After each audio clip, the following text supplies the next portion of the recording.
जय हिंद दोस्तों, स्वागत है आप सबका स्लीपी क्लासेस के यूट्यूब चैनल पे। उम्मीद करता हूं आप सब बहुत बहुत बढ़िया हैं।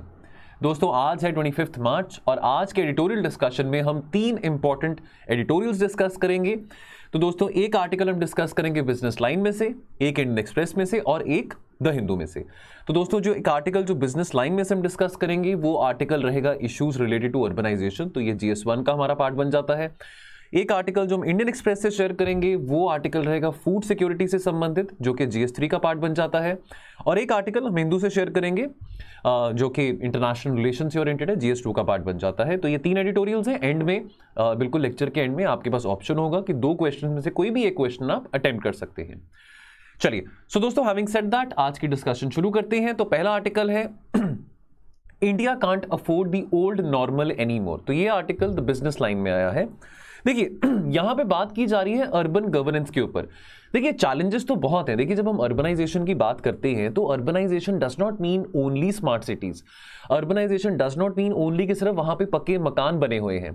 Urbanisation only does not mean कि वहां पे सड़कें हैं। तो अर्बनाइजेशन में बहुत सारी चीजें आ जाती हैं। एक एफिशिएंट पब्लिक ट्रांसपोर्टेशन सिस्टम भी आ जाता है। सबसे इंपॉर्टेंट कंपोनेंट्स अर्बनाइजेशन के वो आते हैं हेल्थ और एजुकेशन। तो अगर हम 2011 की बात करें तो 2011 में वर्ल्ड बैंक ने कुछ क्राइटेरियाज आइडेंटिफाई करे थे। वर्ल्ड बैंक ने ये कहा था कि कुछ क्रिटिकल इश्यूज हैं जो कि इंडियन सिटीज को फेस किए जा रहे हैं, जहां पे उनकी जो अर्बनाइजेशन है वो ज्यादा एफिशिएंट नहीं हो पा रही है। अभी देखिए रिपोर्ट भी आई थी, जो वर्ल्ड एयर क्वालिटी जो रिपोर्ट आई थी पीछे, जहां पे ये बताया गया था कि भाई जो दिल्ली है that is the most polluted capital cities of the world, है ना। तो अब ऐसे कौन से 5 क्रिटिकल इश्यूज 2011 में वर्ल्ड बैंक ने आइडेंटिफाई करे थे। तो एक तो था लोकल गवर्नेंस इतनी अच्छी नहीं है।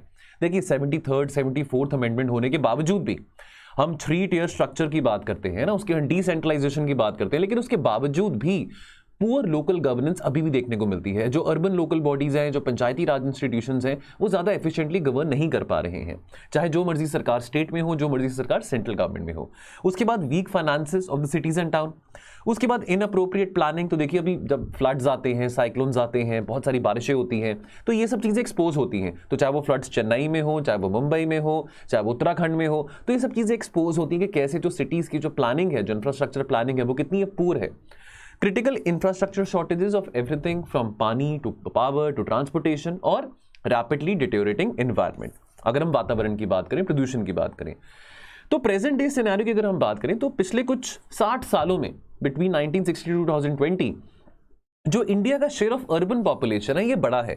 तो डबल हुआ है फ्रॉम 18% टू नाउ ओवर 35%। तो आने वाले टाइम में देखिए लोगों की एस्पिरेशन जब और बढ़ेंगी, उनका जो क्वालिटी ऑफ लाइफ है और इंक्रीज होगा, पर कैपिटा इनकम और बढ़ेगा, तो डेफिनेटली उनकी भी एस्पिरेशंस होंगी कि वो गांव में से शहरों में आए, शहरों में रहें। चलो अच्छी बात भी है। तो ये जो हमारा अर्बन पॉपुलेशन का जो परसेंटेज है आने वाले टाइम में इंक्रीज ही करेगा, कम नहीं होने वाला। लेकिन अभी हाल ही में पैंडेमिक के चलते हमारी बहुत सारी चीजें एक्सपोज हुई हैं, खास करके अगर हम अपने अर्बन इंफ्रास्ट्रक्चर की बात करें।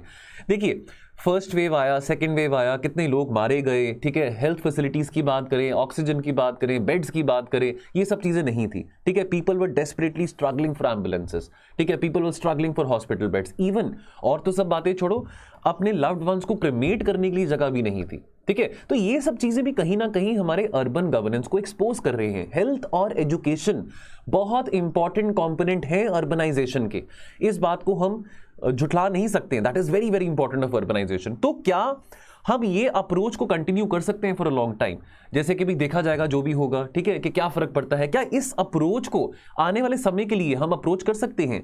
बिजनेस एज यूजुअल अप्रोच हम नहीं कर सकते हैं। इस अप्रोच को आने वाले समय में अगर ऐसा ही हम कंप्लेसेंट एटीट्यूड दिखाएंगे तो बहुत बड़ी प्रॉब्लम आ सकती है। Now where is this taking our cities? तो मैंने अभी आपको बताया जो वर्ल्ड एयर क्वालिटी की जो रिपोर्ट आई है उसके हिसाब से Delhi is one of the most, is in fact the most, not one of the most but the most, number 1 पे दिल्ली का नाम आया है, most polluted capital cities of the world. तो आप मुझे ये बताइए, अब ये आपके लिए थोड़ा होमवर्क है कमेंट सेक्शन में। देखिए पर्पस ये होता है कि आपको ये देखना है कि भाई आप कितने अटेंटिवली इस वीडियो को सुन रहे हैं, ठीक है। तो मैं आपको होमवर्क ये दे रहा हूं कि आपने कमेंट सेक्शन में ये बताना है। चलो दिल्ली तो most polluted capital city of the world हो गया, मोस्ट पोल्यूटेड सिटी कौन सी है? ठीक है, मोस्ट पोल्यूटेड सिटी कौन सी है इस इंडेक्स के हिसाब से, वो आपने कमेंट सेक्शन में बताना है। ठीक है, अब ये देखिए रिपोर्ट कार्ड की अगर हम बात करें तो कोई गर्व की बात तो नहीं है कि जो हमारी सिटीज हैं they are among the most polluted in the world. ठीक है, with 13 of the world's top 15 most polluted cities in India. तो अगर हम सेंट्रल एशिया की बात करें, साउथ एशिया की भी बात करें, तो यहाँ पे भी देखिए वैसे तो south Asian, this is a developing block, south Asian region जो है, लेकिन बहुत सारे शहर हैं यहाँ पे जो कि बहुत ज्यादा प्रदूषित है। तो ये अच्छी बात नहीं है, ये कोई गर्व की बात नहीं है। नाउ अब सवाल ये होता है कि हम पोल्यूशन को कम कर सकते हैं क्या? पोल्यूशन कम हो जाएगा चाहे हम आज इलेक्ट्रिक मोबिलिटी की बात करें, ठीक है, चाहे हम नॉन पोल्यूटिंग मास ट्रांसपोर्ट की बात करें। तो ये सब बातें तो चलो टाइम लगेगा, इलेक्ट्रिक मोबिलिटी आने के लिए, इलेक्ट्रिक बसेस आने के लिए टाइम लगेगा, लेकिन ये सब फैक्टर्स करने के बावजूद भी हम अपनी पोल्यूशन लेवल्स को इतना ड्रास्टिकली रिड्यूस नहीं कर सकते हैं। तो अगर हमारी अप्रोच ऐसी रही कि भाई क्या फर्क पड़ता है, देखा जाएगा जो भी होगा, ठीक है, अगर ऐसी अप्रोच हमारी रही, अगर हम ऐसी कंप्लेसेंट अप्रोच हमारी रही, तो आने वाले समय में, अब अगेन अर्बनाइजेशन की बात हो रही है, पानी की भी बात आ जाती है, तो पानी पीने को नहीं होगा। वर्ल्ड वाटर डे में हमने वो आर्टिकल पढ़ा था ना, जब यहां पे लिखा था कि भी 2030 तक शायद पानी पीने के लिए ना बचे। तो जो क्लीन वाटर है this will increase 3.5 times the 2007 level. That is कि जो डिमांड सप्लाई गैप होगा 2030 तक वो 94 बिलियन लीटर्स पर डे होगा, per day, not per month but per day. That is quite a lot. तो what is the way forward? So foremost जो सबसे पहली बात है that is fixing the funding issue. देखिए अब अर्बन लोकल बॉडीज जो पंचायती राज इंस्टीट्यूशंस है, अर्बन लोकल बॉडीज हैं, पहले तो क्या था, चलो पहले ऑक्ट्राई टैक्स के चलते वो मोबिलाइजेशन कर, जो रेवेन्यू मोबिलाइज कर लेते थे। अब जीएसटी के चलते जो अर्बन लोकल बॉडीज हैं अब वो डिपेंडेंट है, ठीक है, सेंट्रल गवर्नमेंट के ऊपर, स्टेट गवर्नमेंट के ऊपर कि उनको ग्रांट मिलेगा, फाइनेंस कमीशन क्या डेवल्यूशन फॉर्मूला बताता है, तो वो डिपेंडेंट है। तो पहले ऑक्ट्राई टैक्स के कारण फिर भी कुछ थोड़ा बहुत रेवेन्यू वो मोबिलाइज कर लेते थे। अब इनोवेटिव तरीके ढूंढने पड़ेंगे, खास करके पंचायती राज इंस्टीट्यूशंस को और म्यूनिसिपैलिटीज को, कैसे वो फंड मोबिलाइज कर सकते हैं, है ना। एट द मोमेंट देखिए बहुत सारी मिशन सरकारी जो सेंट्रल गवर्नमेंट स्कीम्स होती हैं, चाहे हम जल जीवन मिशन की बात करें, हाउसिंग योजना की बात करें, अर्बन ट्रांसफॉर्मेशन की बात करें, ठीक है, कि भी पक्के मकान बनाए जाएंगे, ठीक है, प्रधानमंत्री आवास योजना रूरल, प्रधानमंत्री आवास योजना अर्बन, ये सब ये स्कीम्स हैं, फाइन। लेकिन ये सारी की सारी स्कीम्स आइसोलेशन में काम कर रही हैं, यहां पे कोई कन्वर्जेंस देखने को नहीं मिल रहा, ठीक है। तो ये आइसोलेशन में अगर एक वाटर मिशन है, आइसोलेशन में एक अर्बन ट्रांसफॉर्मेशन मिशन है, ये इंटरलिंक्ड है। अर्बनाइजेशन में सारी बातें बहुत इंटरलिंक्ड आती है, हेल्थ, वाटर, पावर, घर बनाना, ये सब बातें बहुत इंटरलिंक्ड है। तो यहाँ पे एक सिनर्जी दिखाने की बहुत जरूरी है, जो इंटरमिनिस्ट्रियल मैकेनिज्म है उसको स्ट्रेंथन करने की बहुत जरूरत है, ठीक है। अभी तो देखिए जो अर्बन लोकल बॉडीज है वो स्टेट और सेंट्रल गवर्नमेंट के ऊपर ही डिपेंडेंट है, जो भी उनकी फंड रिक्वायरमेंट्स रहती है। तो अब यहाँ पे अगेन वही बात मैं रिपीट करूंगा कि इनोवेटिव तरीके ढूंढने बहुत जरूरी है कि कैसे जो अर्बन लोकल बॉडीज हैं वो अपने फंड्स खुद अपने आप मोबिलाइज कर सकें। अब यहां पे दोस्तों एक थोड़ा वैल्यू एडिशन म्युनिसिपल बॉन्ड्स की बात करेंगे। तो म्युनिसिपल बॉन्ड्स भी एक तरीका है, एक इनोवेटिव तरीका कि भाई आप अब जो अर्बन लोकल बॉडीज हैं वो थोड़ा फंड मोबिलाइज कर सकते हैं। तो म्युनिसिपल बॉन्ड्स क्या हैं? They are issued when a government body wants to raise funds for projects such as infrastructure related, सड़कें बनानी हो, airports, railway station, schools and so on. तो एक अच्छा आइडिया है ना। जब हम अर्बनाइजेशन की बात करेंगे, अगर आपसे क्वेश्चन पूछा जाता है इस थीम के ऊपर, तो आप म्युनिसिपल बॉन्ड्स का जिक्र जरूर कर सकते हैं कि भाई कैसे जो शहर हैं वो फंड्स मोबिलाइज कैसे कर सकते हैं। अब इसके चलते सेबी ने कुछ गाइडलाइंस यहां पे मेंशन करी हैं 2015 में for the urban local bodies के कैसे वो म्युनिसिपल बॉन्ड्स को यूज करके फंड्स रेज कर सकते हैं। तो म्युनिसिपल बॉन्ड्स जो हैं they have been existing in India since 1997। तो पहली बारी Bangalore municipal corporation, Bengaluru municipal corporation ने was the first urban local body जिसने म्युनिसिपल बॉन्ड्स इशू करे थे।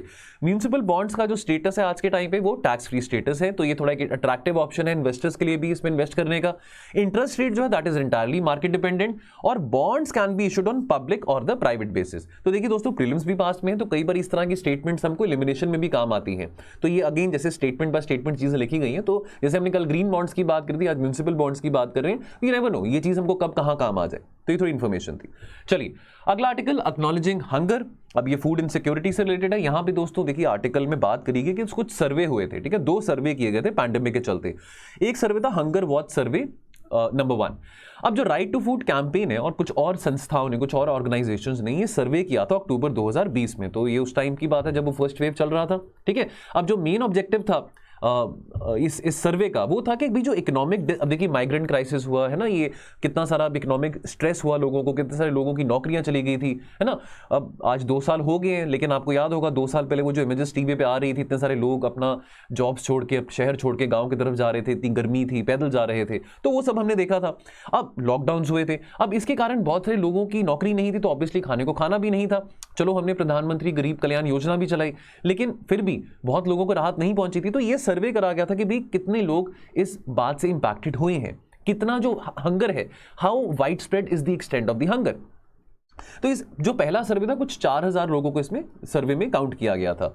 जो सेकेंड राउंड हुआ था सर्वे का वो दिसंबर 2021 जनवरी 2022 में हुआ था। तो बीच में पिछले साल 2021 में तो मार्च अप्रैल के बाद फिर सेकेंड वेव आया था, बहुत भयंकर सेकेंड वेव आया था, फर्स्ट वेव से भी ज्यादा भयंकर था। तो चलो फर्स्ट वेव तक तो फिर भी जो पैंडेमिक था दैट वाज मोस्टली लाइक शहरों तक इंपैक्टेड था, लेकिन सेकेंड वेव में तो हमने देखा कि जो गाँव है, रूरल एरियाज हैं इन द हिंटरलैंड, वहां पर भी बहुत सारे लोग बेचारे मर रहे थे। अब सेकेंड जो हुआ सर्वे उसमें लगभग 7000 लोगों को इसमें इंक्लूड किया गया। 73% of these people in the second survey were based in rural areas और 71% of them in the इसमें से जो रूरल एरियाज में जो लोग थे 71% of them were women। अब फाइंडिंग्स क्या थी सर्वे में से? तो फाइंडिंग्स ये थी दोस्तों कि लगभग 79% of the overall sample reported experiencing at least one of the 8 conditions of food insecurity.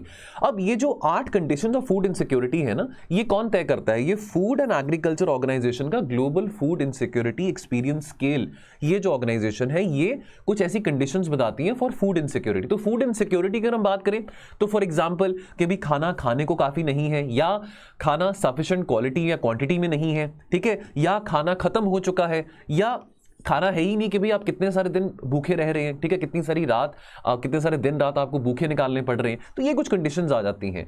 और जब सिवियर फूड इनसिक्योरिटी की बात करें, यानी कि जब ये 8 कंडीशन में से 7 कंडीशंस मीट होती है तो सिवियर फूड इनसिक्योरिटी कहते हैं।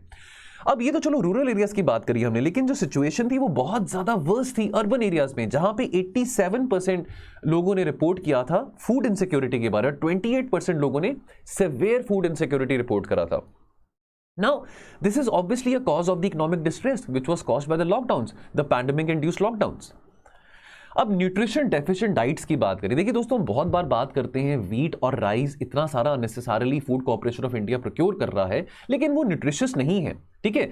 इनफैक्ट हमारे यहाँ पे एक बहुत अजीब सा डिवाइड है हमारी सोसाइटी में कि कुछ बच्चे हैं जो कि हेल्दी खाना खाते नहीं हैं। क्यों? बिकॉज वो अफोर्ड नहीं कर सकते हैं, अगर खास करके हम गरीब बच्चों की बात करें। और फिर कुछ बच्चे ऐसे भी हैं जो हेल्दी खाना खा सकते हैं, अफोर्ड कर सकते हैं, लेकिन उनके लिए डाइट क्या है? जोमेटो और स्विगी उनकी डाइट होती है, ठीक है। तो कुछ बच्चे अंडर फेड हैं, कुछ बच्चे ओवर फेड हैं। तो बच्चे हो बड़े हो, अब ओबेसिटी लेवल जैसे अमेरिका में 74-75% of the population is obese, तो कहीं ना कहीं इंडिया में भी ऐसा हो रहा है। लेकिन इंडिया में एक और इंडिया भी है जहां पे लोगों के पास खाना खाने को नहीं है। तो 1 या 2 रुपए में वीट या राइस बांटने से क्या न्यूट्रिशन जो इंडिकेटर्स हैं वो पूरे हो जाते हैं? पल्सेस हैं, एग्स हैं, मिल्क है, मीट है, ये सब चीजों से भी न्यूट्रिशनल रिक्वायरमेंट पूरी होती है। लेकिन अब ये सर्वे के हिसाब से लगभग 50-60% ऑफ द हाउसहोल्ड्स, उनका ये कहना था कि वो अंडे, दूध, दही, ये सब जो हेल्दी चीजें हैं वो सिर्फ 2 या 3 बार एक महीने में खा सकते हैं, ठीक है। अब देखिए, अब शहरों में तो बच्चे कहेंगे कि हमको दूध पीना पसंद नहीं है, दही खाना पसंद नहीं है, अंडे खाना पसंद नहीं है, लेकिन वो अफोर्ड तो कर सकते हैं ना। वो और बात है कि उनके लिए न्यूट्रिशन इज डोमिनोज या पिज्जा हट, ठीक है। अब more than a quarter could only eat even more affordable items like हरी भरी सब्जियों की बात करें तो हरी भरी सब्जियां खानी तो अच्छी बात है, बहुत अच्छी बात है, दाल खाओ, हरी भरी सब्जियां खाओ, ठीक है, प्रोटीन भी होता है, फाइबर भी होता है। तो लेकिन ये हरी भरी सब्जियां भी लोग सिर्फ 2 से 3 टाइम्स एक महीने में खा सकते थे। और लगभग 2 in 5 रिस्पोंडेंट्स यानी कि 40% मान के चलें सेड दैट कि जो न्यूट्रिशनल क्वालिटी है of the food available to them वो उतनी अच्छी नहीं है जितनी उनके पास प्री पैंडेमिक पीरियड जो उनके पास न्यूट्रिशनल क्वालिटी होती थी। Almost 60% of the urban households reported a deterioration in the quality of their diets compared to before the pandemic. तो कंक्लूजन क्या निकलता है? अब चलो हम कह सकते हैं कि सर देखो ये तो 6-7 हज़ार लोगों का ही सर्वे किया गया है, हमारी देश की आबादी 150 करोड़ है, फाइन। तो ये 6-7 हज़ार लोगों को सर्वे करने से हम ये तो नहीं तय कर सकते कि यहाँ पे कितनी फूड इनसिक्योरिटी है, कितना मैल न्यूट्रिशन है, फाइन, अग्री। लेकिन ये एटलीस्ट कुछ इंडिकेट तो कर रहा है ना ऑफ द डिटेरियोरेटिंग सिचुएशन कि भाई फूड इनसिक्योरिटी बड़ी है, डेफिनेटली बहुत सारे लोग भूखे मर रहे हैं, खास करके पैंडेमिक के बाद। अब रिसेंट जो फाइंडिंग्स है नेशनल फैमिली हेल्थ सर्वे जो फेज 5 के भी पीछे फाइंडिंग्स आई थी, तो वैसे तो ग्लोबल हंगर इंडेक्स की भी अगर हम बात करें तो हमारा कोई बहुत अच्छा रैंक नहीं था, ठीक है, हमारा 101 रैंक था। अब ठीक है, हमारे यहाँ पे बच्चे, उनकी हाइट ही निकलती है, जिन बच्चों की हाइट निकल जाती है तो वो बहुत पतले होते हैं, ठीक है। तो हम चाइल्ड वेस्टिंग की बात करें, स्टंटिंग की बात करें, तो ये सब बातें भी हैं। अब जो रिसेंट सर्वेस थे उन्होंने जो हमारा नेशनल फैमिली हेल्थ सर्वे जो फेज 5 हुआ था उसमें कुछ बातें आई थी, ठीक है, कुछ इंप्रूवमेंट है ना। मैटरनल मोर्टालिटी रेशियो की बात करें, चाइल्ड स्टंटिंग की बात करें, अंडरवेट अमंग वुमेन की बात करें, लेकिन उसके बावजूद भी बहुत और ज्यादा रिक्वायरमेंट है कि हम इसको और सिग्निफिकेंटली इंप्रूव करें। तो पहली बात तो एक्नॉलेज करना बहुत जरूरी है। तो सवाल बार बार ये उठता है कि व्हीट और राइस 1 या 2 रुपए में बांटने से क्या न्यूट्रिशनल रिक्वायरमेंट लोगों की पूरी हो जाती है, ठीक है, या फ्री में बांटने से भी। और यहां पे बात आती है कि हम एक्नॉलेज तो करें, लेकिन साथ के साथ हमको सफिशिएंट रिसोर्सेज भी एलोकेट करने चाहिए, खास करके अगर हम फंडिंग की बात करें। देखिए, हमारा बहुत हैवी फूड सब्सिडी बिल होता है, तो ये बार बार बात आती है न्यूज़पेपर्स में। अशोक गुलाटी अपने एडिटोरियल्स में बहुत बार कहते हैं कि हम एमएसपी जो हमारे पल्सेस हैं, मिलेट्स हैं, जो न्यूट्रिशियस क्रॉप्स हैं, उनके ऊपर क्यों नहीं ज्यादा बढ़ाते हैं कि वो न्यूट्रिशनल चीजें हैं, वो लोगों को अच्छा न्यूट्रिशन भी मिलेगा ये चीजें खाने से, रादर देन कि व्हीट और राइस ही हम इतना ज्यादा लोगों को बांटते रहें। चलिए, तो लास्ट एडिटोरियल दोस्तों आज का ये हिंदू में आया है, इंटरनेशनल रिलेशन से ओरिएंटेड। अगेन वही इंडिया रशिया वाली बात यहां पे आ जाती है। तो यहां पे इस एडिटोरियल में बात करी जा रही है कि क्या अब समय आ चुका है कि इंडिया को अपना जो रिलेशनशिप है विद रशिया वो रीडिफाइन करना पड़े। चलिए, ये आर्टिकल पढ़ने से पहले आपको एक और बात मैं बताता हूं कि आज न्यूज में भी आया था। तो रशिया ने यूएनएससी पे एक रेजोल्यूशन पास करा था। तो रशिया ने जो यूएनएससी पे रेजोल्यूशन पास करा था, दैट वाज रिलेटेड टू कि भी यूक्रेन में अब लुक हूज टॉकिंग, कि रशिया कह रहे भी वहां पे ह्यूमैनिटेरियन क्राइसिस हो रहा है यूक्रेन के ईस्टर्न यूक्रेन रीजन में, लेकिन रशिया ने कोई इस बात का जिक्र नहीं किया जो पिछले 1 महीने से वहां पे रशिया ने जो इन्वेड किया हुआ है। अब इस रेजोल्यूशन को इंटरेस्टिंगली इंडिया ने, तो ध्यान से सुनना, इस रेजोल्यूशन को जो भी पास किया गया था यूएनएससी पे, इंडिया ने अब्सटेन किया। इंडिया ने भी अब्सटेन किया, यूएई ने भी अब्सटेन किया, और जो वेस्टर्न कंट्रीज उन्होंने भी अब्सटेन किया। Because why? बिकॉज इस रेजोल्यूशन में जो रशिया ने रेजोल्यूशन निकाली है, लुक हूज टॉकिंग, तो यहां पर रशिया ये क्यों नहीं बोल रहा कि भी पिछले 1 महीने से कि मैंने वहां पर कितनी तबाही मचाई हुई यूक्रेन में, तो ये बात का जिक्र नहीं किया। तो ये रेजोल्यूशन डिफीट हो गया था। इस रेजोल्यूशन को बैक चाइना ने किया था। अब अगर हम बात करें अपनी, चलो हम अगर इंडिया की बात करें, तो हमको बहुत क्रिटिसिज्म पिछले 1 महीने से देखने को मिल रहा है, खास करके अमेरिका और अमेरिकन अलायंस से। वो ये कह रहे हैं कि भी इतना कुछ हो रहा है, इतना वहां पे लड़ाई चल रही है यूक्रेन में, रशिया इतना अग्रेशन दिखा रहा है, तो यूएनएससी में अमेरिका ने भी रेजोल्यूशन पास किया था, तो इंडिया ने उस रेजोल्यूशन पे अब्सटेन किया। तो इंडिया ने कहा भी देखो, रशिया हमारा बहुत टाइम टेस्टेड पुराना फ्रेंड है, ठीक है, हम we are the land of Buddha, we are the land of Gandhi, हम शांति चाहते हैं, हम पीस चाहते हैं, लेकिन हम रशिया के खिलाफ नहीं हो सकते हैं। लेकिन आज अगर हमने रशिया ने जो रेजोल्यूशन निकाली है उस पर अब्सटेन किया है, थोड़ा ऑब्वियसली अमेरिका भी इस बात से चेयर अप हुआ होगा। बिकॉज अभी 2-3 दिन पहले जो बाइडेन ने भी कहा था कि भी हम सब तो ठीक है, जो क्वाड के देश है वो तो सब रशिया के खिलाफ ही बोल रहे हैं, लेकिन इंडिया का पता नहीं इंडिया ऐसा क्यों नहीं बोल रहा। तो चलो थोड़ा, आई एम श्योर अब इंडिया ने जो अब्सटेन अभी प्रेजेंट रेजोल्यूशन पे किया है, तो थोड़े जो बाइडेन भी खुश हो गए होंगे, ठीक है। अब रशिया तो बहुत खुश था। अगर हम बात करें जो पुरानी रेजोल्यूशन अमेरिका ने जो यूएनएससी पे स्पॉन्सर करी थी, कि ठीक है इंडिया का अपना इंडिपेंडेंट और बैलेंस पोजीशन है, तो चलो हमने भी ज्यादा इतनी परवाह नहीं करी, हमको चलो क्रिटिसिज्म बहुत फेस करना पड़ा, but India also did not care much कि भाई हमारी अपनी इंडिपेंडेंट अप्रोच है फॉरेन पॉलिसी की। तो अगर कल को हमारे नेशनल इंटरेस्ट को लगता है, अगर हमारे नेशनल इंटरेस्ट में है कि कल को हमको चाइना के साथ भी रिलेशन अच्छे करने हैं, तो हम अमेरिका के पीछे नहीं लगेंगे, ठीक है। अगर मैं एग्जांपल की बात कर रहा हूं कि कल को देखिए ये चीजें इवॉल्व करती रहती हैं ना, हम कहते रहते हैं ना कि परमानेंट दोस्त नहीं होते, permanent enemies, there no permanent friends, no permanent enemies. आपके नेशनल इंटरेस्ट होते हैं, वो इवॉल्व करते रहते हैं, है ना। स्ट्रेटेजिक ऑटोनॉमी की बात अभी आगे करेंगे तो वो भी इवॉल्व करती रही है। लेकिन बहरहाल अब ये जो हुआ है, अब ये जो रशिया यूक्रेन का जो मुद्दा चल रहा है 1 महीने से, हमारी जो फॉरेन पॉलिसी है वो एक डिलेमा में आ चुकी है। देखिए ये जो मुद्दा है, चलो मुद्दा हो गया, चलो लड़ाई कल को खत्म भी हो जाएगी, लेकिन इसका जो इंपैक्ट है, देखिए जो रीसेट हुआ है जियोपॉलिटिकली, ये देखिए इसका जो इंपैक्ट होगा बहुत लंबे अरसे के लिए होगा। तो पिछले 30 साल के बाद, यानी कि डिसोल्यूशन ऑफ द यूएसएसआर के बाद, इतने भारी स्केल पे अगर एक जियोपॉलिटिकल रीबैलेंसिंग हो रही है, तो वही रशिया यूक्रेन की लड़ाई करके हो रही है। अब यहां पे इस आर्टिकल में ये भी कहा गया, देखिए अगर मिस्टर पुतिन की बात करें, व्लादिमीर पुतिन की बात करें, देखो बहुत सारे लोग उनके फैंस भी हैं कि भी वो अल्फा मेल है, सिग्मा मेल है। अब बहुत सारे लोग उनको नहीं भी पसंद करते हैं। अब यहाँ पे जो ऑथर है वो ये कह रहे हैं कि देखिए अब मिस्टर पुतिन जो है, व्लादिमीर पुतिन जो है, अब उनकी चाहत है, उनकी ख्वाहिश है कि भाई कि वो जो यूएसएसआर वाला समय था, जो 1991 से पहले जो यूएसएसआर था, कि कैसे उस टाइम को रिवाइव किया जाए। लेकिन इस आर्टिकल में कह रहे हैं कि देखिए वो कोई ज्यादा अच्छे स्ट्रैटेजिस्ट नहीं है और ना ही वो कोई करिश्मेटिक हीरो है। तो इस आर्टिकल में जो ऑथर है वो ये कह रहे हैं कि हमको अपनी फॉरेन पॉलिसी जो है विज़-वी रशिया, वो समय आ चुका है कि हम रीडिफाइन करें। देखिए हर किसी के व्यूज होते हैं, अब जो व्यूज आएंगे आपके सामने हम शेयर करेंगे। तो अब 1 महीने से मुद्दा बहुत ज्यादा न्यूज में है, तो उसको लेकर बहुत एडिटोरियल कवरेज भी करी है। हम सी राजा मोहन की बात करें, सी राजा मोहन कहते हैं कि भी हमारी वल्नरेबिलिटीज हैं कि भी अभी हम रशिया के अगेंस्ट नहीं जा सकते, ऑल्दो रशिया जो कर रहा है वो गलत कर रहा है, चलो पुराना फ्रेंड भी है हमारा। अब यहां पे सजेशन दिया गया कि हमको अपनी जो रिलेशनशिप है, जो हमारी पॉलिसी है विज़-वी रशिया, वो रीडिफाइन करनी जरूरी है। अब असली स्ट्रेटेजिक चैलेंज क्या है? रशिया और चाइना बहुत क्लोज आ रहे हैं, ठीक है।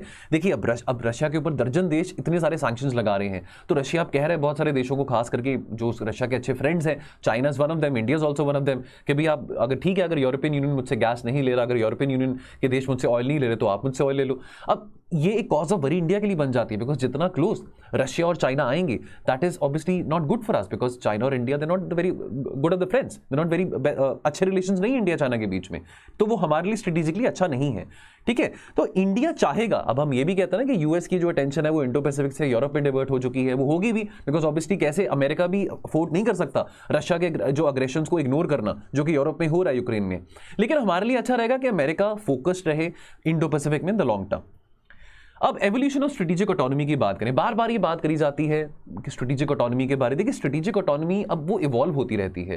किसी जमाने में नॉन अलाइन मूवमेंट की अगर हम बात करें, जो नेहरू जी ने जो ये कंसेप्ट शुरू किया था, तो किसी जमाने में वो हमारी स्ट्रेटेजिक ऑटोनॉमी थी कि भाई हम देखिए 200-250 साल हमको अंग्रेजों ने बहुत रूल करा, तो हम ना अमेरिका के भी ज्यादा क्लोज रहेंगे, ना हम यूएसएसआर के क्लोज रहेंगे, जो तो कोल्ड वॉर के टाइम पे 2 कैंप्स बने हुए थे, ठीक है।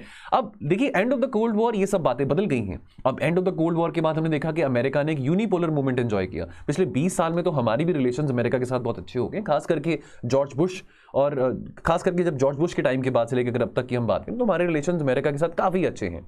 अब देखिए हमारा रिलेशन सोवियत के साथ बहुत अच्छा था, लेकिन जब डिसोल्यूशन ऑफ सोवियत यूनियन हुआ, तो उसके बाद हमने ये कहा कि देखिए सोवियत हमारा बहुत पुराना फ्रेंड रह चुका था, तो हमने कोशिश करी कि कैसे उसके बावजूद भी हमने चलो लुक ईस्ट पॉलिसी बनाई, नरसिम्हा राव प्राइम मिनिस्टर थे 1991 में, लेकिन हमने फिर भी कोशिश करी कि कैसे हम चाइना के साथ, रशिया के साथ अलाइन कर सकते हैं, कि कैसे हम, ठीक है यूनिपोलर मूवमेंट है कि भाई अमेरिका अभी वो ग्लोबल डोमिनेंस और हेजेमनी एंजॉय करा था 1991 के बाद, बट कैसे उसकी डोमिनेंस को थोड़ा कंटेन किया जा सकता है। अब लेकिन आज के टाइम पे ये सब बातें तो रेलेवेंट नहीं होती, बिकॉज आज के टाइम पे इंडिया और चाइना के बीच में 36 का आंकड़ा है, तो आज के टाइम पे हम ये नहीं कह सकते कि चाइना के साथ हम अमेरिका को कंटेन करना चाहेंगे, उल्टा आज के टाइम पे हम अमेरिका के साथ चाइना को कंटेन करने की बात कर रहे हैं, ठीक है। नाउ अब चलो ट्रायलेटरल इनिशिएटिव हुआ, अब उसके बाद हमने देखा कि towards the end of the last decade हमने ब्रिक्स की बात देखी कि चाइना और रशिया के साथ, चाइना रशिया और इंडिया के साथ ब्राजील और साउथ अफ्रीका भी आ गए, तो ब्रिक्स का ब्लॉक बन गया, तो मल्टीपोलैरिटी की बात आ गई, मल्टी अलाइनमेंट की बात आ गई। आज के टाइम पे मिनीलेटरलिज्म की भी बात करते हैं, स्मॉल अलायंसेस जो बनाए जा रहे हैं, क्वाड है, चाहे ऑकस है, चाहे रेसिप्रोकल एक्सेस एग्रीमेंट है, तो आज के टाइम पे मिनीलेटरलिज्म की बात आ जाती है।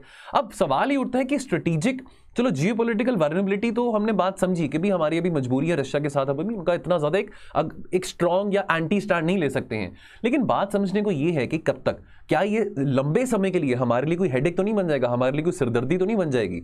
अब if it was a nuclear armed super power yesterday, आज के टाइम पे रशिया अपनी न्यूक्लियर पावर का एक मिसयूज कर रहा है, वो बुली कर रहा है, ठीक है। तो रशिया तो कह रहा है कि अगर थर्ड वर्ल्ड वॉर हुआ, तो उनके फॉरेन मिनिस्टर ने बहुत कैटेगोरिकली कहा था कि वो न्यूक्लियर वॉर होगा, तो ये बात तो सही नहीं है ना। यहां पे इंडिया तो रशिया को सपोर्ट नहीं कर सकता। कल को वर्स्ट केस सिनेरियो अगर ऐसा कुछ होता भी है, न्यूक्लियर वॉर हो जाती है, तो हम इंडिया जितने मर्जी हमारे रिलेशंस रशिया के साथ अच्छे रहे हों, लेकिन हम ये तो नहीं कह सकते ना कि जो रशिया कर रहा है वो अच्छा कर रहा है, या उस मौके पे हम कहीं एब्सटेन करें, जो रशिया के एग्रेशन के खिलाफ कहीं रेजोल्यूशन पास किया जाए, तो ये बात सही नहीं है, ये एक्सेप्टेड नहीं है। अगर इस बात की जो बुली जो रशिया कर रहा है अपने न्यूक्लियर वेपन्स का, तो ये सही नहीं है, ठीक है।